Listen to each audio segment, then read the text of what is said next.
الحمد لله نحمده ونستعينه ونستغفره ونعوذ بالله من شرور أنفسنا ومن سيئات أعمالنا من يهده الله فلا مضل له ومن يضلل فلا هادي له ونشهد أن لا إله إلا الله ونشهد أن محمدا عبده ورسوله أما بعد فقد قال النبي صلى الله تعالى عليه وسلم أفضل الصيام بعد رمضان أفضل الصيام بعد رمضان صيام أشهر الله صيام شهر الله المحرم أو كما قال عليه الصلاة والسلام. اللہ تعالیٰ نے قرآن مجید میں ارشاد فرمایا ان عدة الشهور عند الله 12 شهرا في كتاب الله.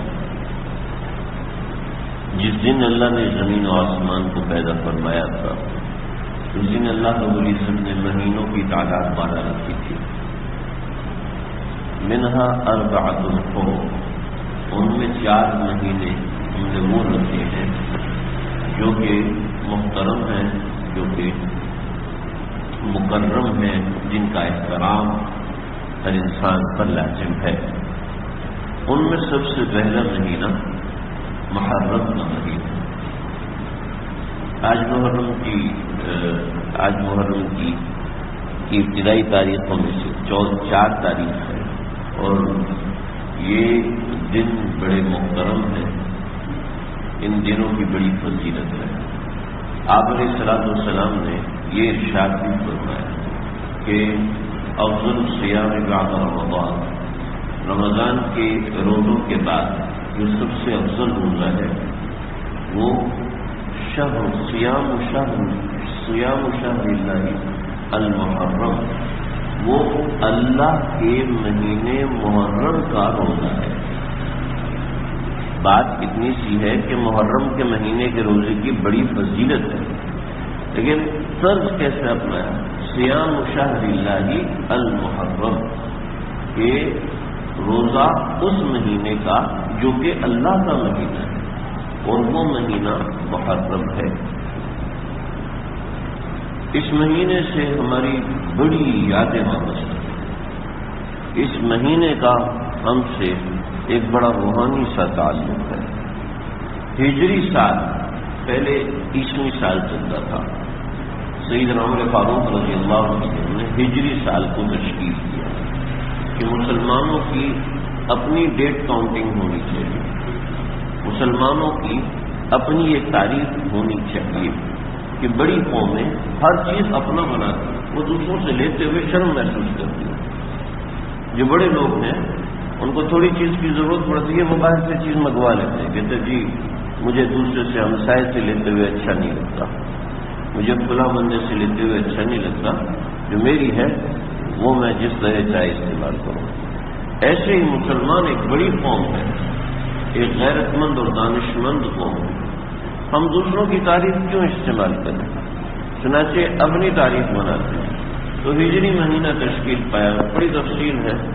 ہجری مہینہ میں سب سے پہلا مہینہ جو رکھا گیا، حالانکہ ہجرت ہوئی تھی ربیع الاول میں، تو پہلا مہینہ ربیع الاول ہونا چاہیے تھا اور آخری مہینہ صفر ہونا چاہیے تھا.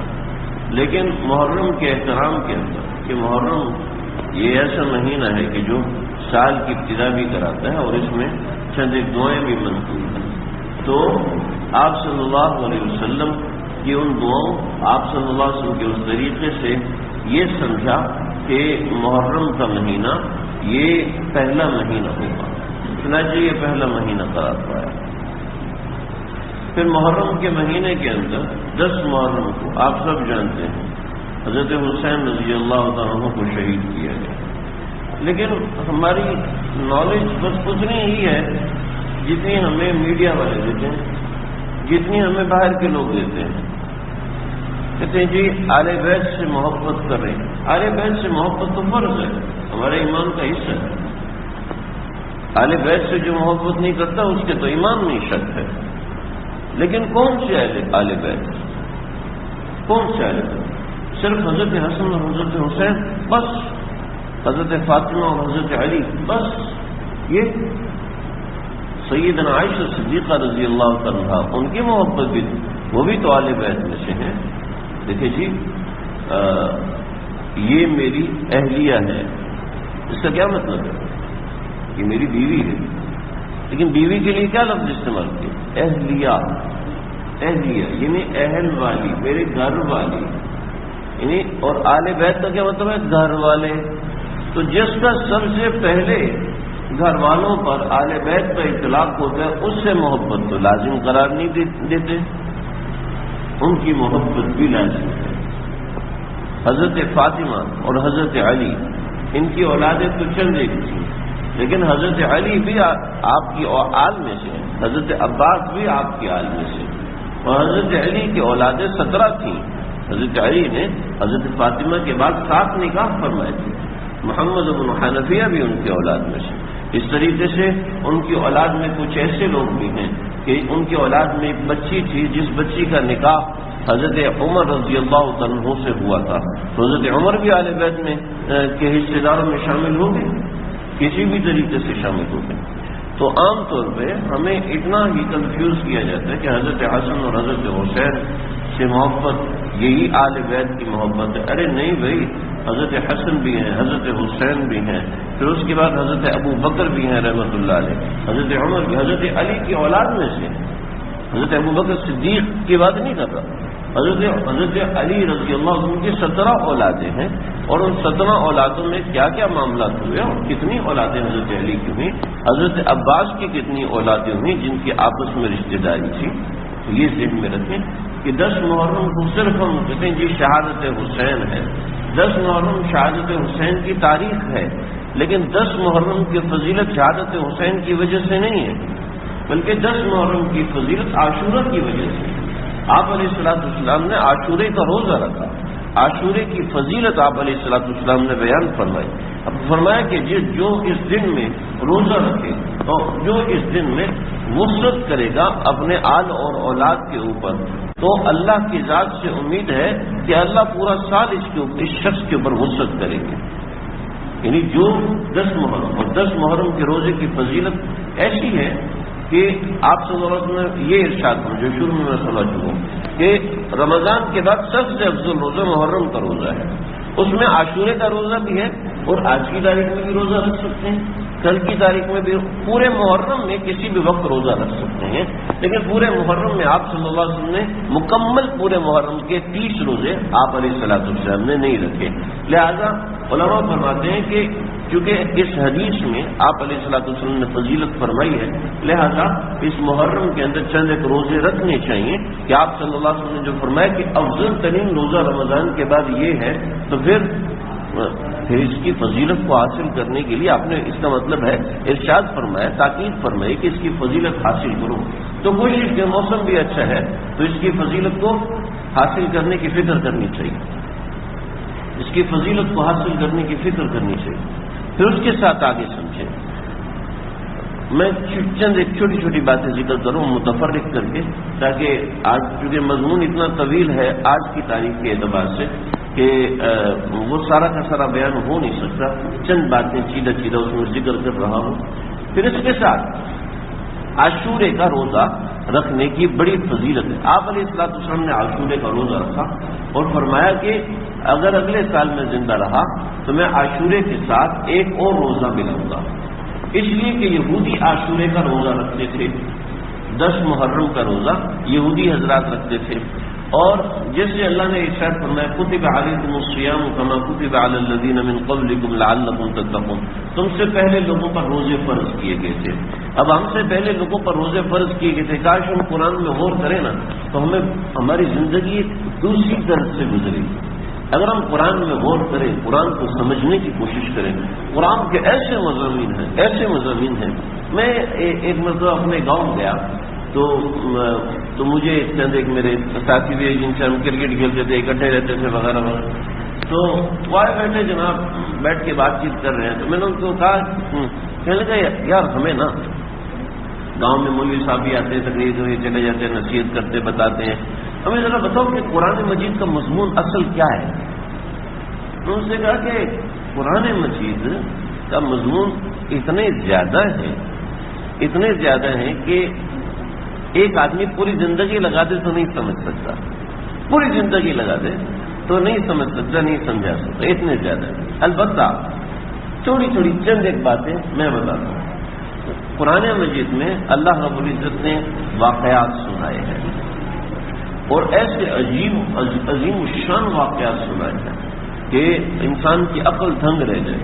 ہم سمجھتے ہیں قرآن صرف نصیحت کی، ہاں نصیحت کرتی ہے لیکن طریقے سے، لیکن جب ذرا سناؤ، آپ یقین کیجئے میں مسجد میں بیٹھوں آپ کا ساتھ، ہمیں بیٹھے ہم گاؤں دیہات میں تو رات جلدی ہو جاتی، 9-10 بجے سب لوگ سو جاتے ہیں، ہمیں بیٹھے رات کا 1 بج گیا، کسی کا جی نہیں بھرا۔ یہ قرآن مجید میں ایسے اور 1% بھی ہم لوگوں نے اس کا تذکرہ نہیں کیا، یعنی ایسی چیزیں قرآن مجید میں ہیں۔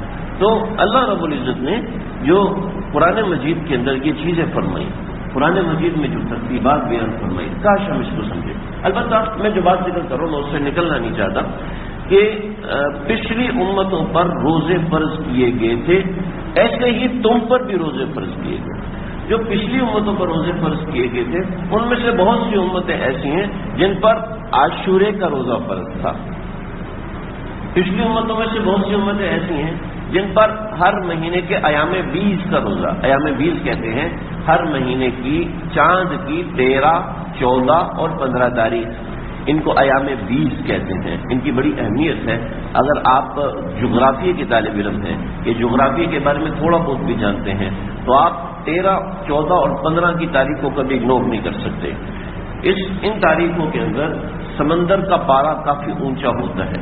ان تاریخوں کے اندر جو لوگ بحری جہاز کے نیوی کے اندر کام کرنے والے، بحریہ سے تعلق رکھنے والے یا کسی بحریہ والے کو جانتے ہیں، ان سے آپ ذرا پوچھیں کہ 13، 14 اور 15 چاند کی ان تاریخوں پہ سمندر کا کیا حال ہوتا ہے۔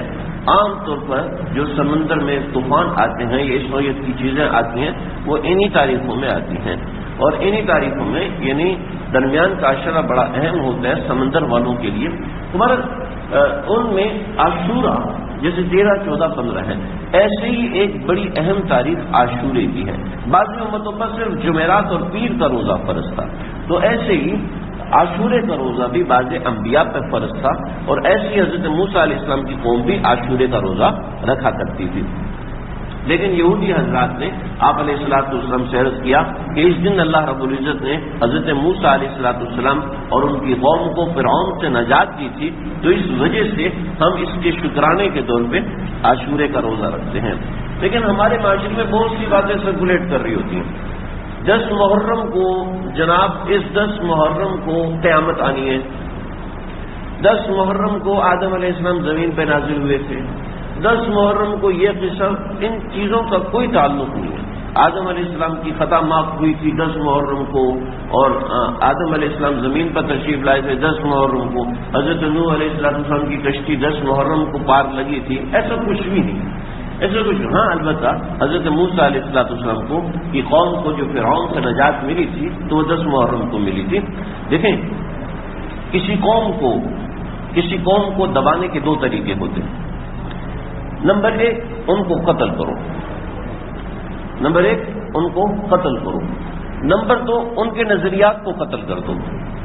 یہ کسی بھی قوم کو قتل کرنے کا کہ 2 طریقے ہیں، ان کو قتل کرو اور ان کے نظریات کو قتل کرو۔ چنانچہ فرعون نے یہی کیا تھا کہ اس نے کیا کیا کہ یذبحون ابناءکم ویستحیون نساءکم، تمہارے بچوں کو قتل کرتے تھے اور عورتوں کو زندہ رکھتے تھے، اور عورتیں نظریاتی طور پہ کمزور ہوتی ہیں۔ آپ دیکھیں یہ پیروں فقیروں کے درباروں کے اوپر زیادہ تر عورتیں گھوم رہی ہوتی ہیں، نظریاتی چھوٹی سی چیز سے آج بادل ایسے ہوا ایسے چل رہی تھی، ایسا نہ بدشگونی نہ ہو جائے، کالی بلی سامنے سے گزر گئی، کوئی گڑبڑ نہ، کسی بچے کو، سب بچوں کو فون کر کے پوچھو خیریت ہے، تیز گاڑی آج نہیں چلانا بھائی، آج بلی سامنے سے گزری ہے، کہیں بدشگونی نہ ہو، یہ بدفالی لینا، یہ بہت زیادہ ہوتا ہے۔ تو یذبحون ابناءکم ویستحیون نساءکم، پھر کیا اس کے اندر وہ مزید کیا کرتے تھے، ان سے گھٹیا کام لے، گٹر صاف کرواتے تھے، سڑکیں صاف کرواتے تھے، کنسٹرکشن کا کام ان سے کرواتے تھے، کیا ہے تاکہ لوگوں کی اس قوم کی نظر میں عزت، اس قوم کی لوگوں کی نظر میں عزت نہ ہو۔ لیکن جی آپ کو ڈاکٹر کی ضرورت ہے، آپ پیچھے بھاگتے ہیں، لائن لگا کے ڈاکٹر سے ملتے ہیں. اس کا کیا مطلب ہے؟ ڈاکٹر ایک اہم قوم ہے. آپ اپائنٹمنٹ لیتے ہیں، جی میں نے گھر بنوانا ہے، مجھے اس کا نقشہ پاس ہو، اس کے پیسے دیتے ہیں آپ. کیوں جی؟ اس کی اہمیت ہے، اس قوم کو اہمیت، انجینئرس قوم کی، وہ ہم جو آئی ٹی سے ریلیٹڈ ہمارا کام ہے، ہم اس قوم کو اہمیت دیتے ہیں. لیکن سویپرز کو اور ماسیوں کو کوئی قوم اہمیت نہیں دیتی. یعنی اہمیت ضرورت کے تحت جو بس وہ پورا کر لیا، ورنہ ان کی وہ عزت اور مقام نہیں ہوتا. بنی اسرائیل کے یہی مقام بنایا تھا. اور پھر اللہ رب العزت نے کیا کیا؟ ان کو آزادی دلائی. اور آزادی دلانے کا کیا طریقہ ہوتا ہے؟ آزادی دلانے کا ایک طریقہ ان کو ختم کر دیا جائے، اور دوسرا طریقہ ہوتا ہے ان کو ان کی آنکھوں کے سامنے ختم کیا جائے. چنانچہ اللہ رب العزت نے فرمایا کہ وَأَغْرَقْنَا آلَ فِرْعَوْنَ وَأَنْتُمْ تَنْظُرُونَ، تمہارے سامنے قتل کیا اور تم دیکھ رہے تھے تاکہ تم ان کی غلامی سے نکلو. تو یہ اللہ رب العزت کی ایک ترتیب رہی ہے. تو اللہ رب العزت نے عاشورے کے دن کی اس طریقے سے فضیلت رکھی ہے. تو عاشورے کا روزہ رکھا. چنانچہ آپ صلی اللہ علیہ وسلم سے جو محرم کے روزے کی فضیلت ثابت ہے، لیکن محرم کے اتنے روزے آپ صلی اللہ علیہ وسلم نے نہیں رکھے. جی فضیلت آپ نے اتنی بیان فرمائی، لیکن آپ صلی اللہ علیہ وسلم نے محرم کے روزے خاص اہتمام کے ساتھ نہیں رکھے. وجہ اس کی یہ ہے، علماء نے لکھا ہے کہ آپ صلی اللہ علیہ وسلم کی زندگی کے آخری زمانے میں آپ کو بتایا گیا تھا کہ محرم کا مہینہ بڑا فضیلت والا ہے. اس سے پہلے آپ علیہ الصلوۃ والسلام کو یہ بتایا نہیں گیا تھا. چنانچہ اسی لیے آپ نے فرمایا کہ اگلے سال اگر میں زندہ رہا تو محرم کے 10 کے ساتھ میں 11ویں کا روزہ بھی رکھوں گا، یعنی 11ویں تاریخ کا روزہ رکھوں گا یا پھر 9ویں تاریخ کا روزہ رکھوں گا، یعنی 2 روزے رکھوں گا. تو محرم کا روزہ رکھنا یہ مسنون بھی ہے، بعض حضرات نے مستحب کا ہے. تو کوشش کرنی چاہیے کہ 9-10 تاریخ کا یا 10-11 تاریخ کا روزہ ضرور رکھیں. اس کی بڑی فضیلت. 10 تاریخ کو ایک اور کام، اور وہ یہ ہے کہ اپنے اہل و عیال پر اس دن کے اندر ہاتھ تھوڑا کھلا رکھیں، تو ان کو اچھی سی چیزیں دلائیں یا جو بھی اس نوعیت کی چیز ہے ان کے اوپر ساتھ اہتمام کے ساتھ خرچ کریں. ایک حدیث ہے، اگرچہ کمزور حدیث ہے، لیکن آپ صلی اللہ علیہ وسلم سے جس چیز کی نسبت ہوگی ہماری نظر میں وہ کمزور کیسے ہو سکتی ہے؟ جی ہاں صنعت کے اعتبار سے ہے، لیکن جس بات کی نسبت میرے آقا کی طرف ہے اس کو ہم کیسے کہہ سکتے ہیں کہ نہیں یہ تو ایسا ہے ویسا ہے؟ ہم اس بارے میں ایسا سوچ بھی نہیں سکتے.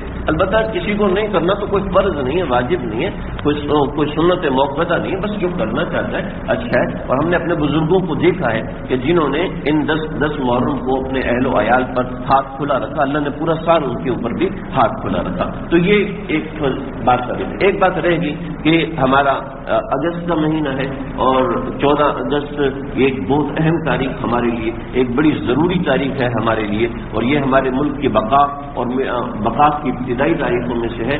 اگرچہ اگر آپ تاریخ کا مطالعہ کریں تو قائد اعظم کا پہلا خطاب 15 اگست کو ہوا تھا اور پاکستان کی آزادی کی تاریخ 15 اگست ہے. لیکن مسئلہ یہ ہے جو کہ وہ ہندوستان سے میچ کر رہا تھا، تو اس وجہ سے پاکستان نے اپنی آزادی کی تاریخ 14 اگست رکھ لی. لہذا شروع سے یعنی 1-2 سال کے بعد 14 اگست کو ہی پاکستان کی آزادی کو منایا جاتا ہے. ہمارا ملک ملت اسلامیہ ہے.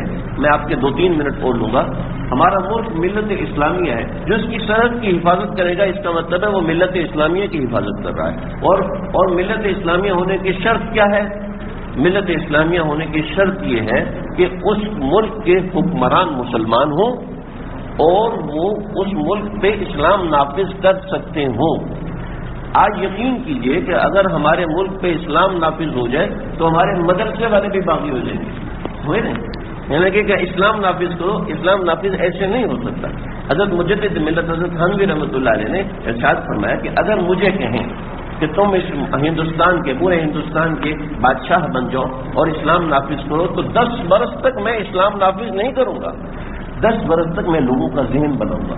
ہمارا ذہن ڈراموں سے بن رہا ہے، ہمارا ذہن فلموں سے بن رہا ہے. ہمارا ذہن جب ان کے اوپر اسلام مسلط کریں گے تو یہ کافر ہو جائیں گے. 1965 کے اندر افغانستان کے اوپر کسی مسلمان حکمران کی حکومت آئی اور انہوں نے افغانستان پہ اسلام کو نافذ کیا. نافذ کرنے کے بعد کیا ہوا؟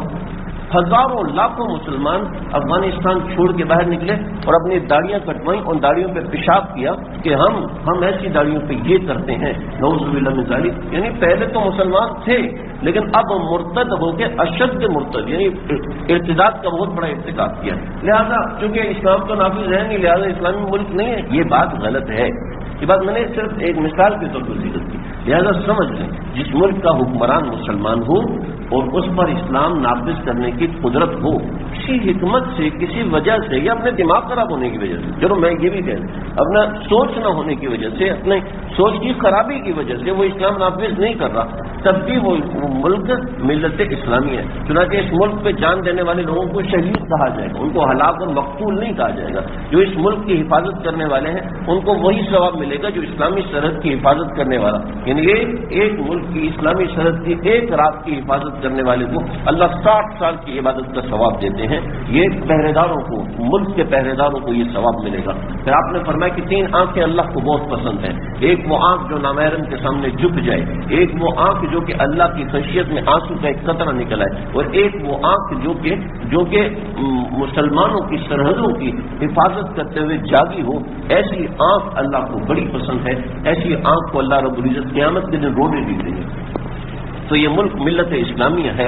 لہذا اس کے اقدار، اس کے جو جشن ہیں، اس کی خوشیاں اسلامی اعتبار سے ہونے، ناچ گانے بھنگڑے اور یہ ان سب چیزوں سے، یہ سب چیزیں اسلام کی ملت اسلامیہ کی ترجمانی کرنے والی نہیں ہیں. جی ملت اسلامی کی ترجمانی کرنے والی چیز اسلام ہے.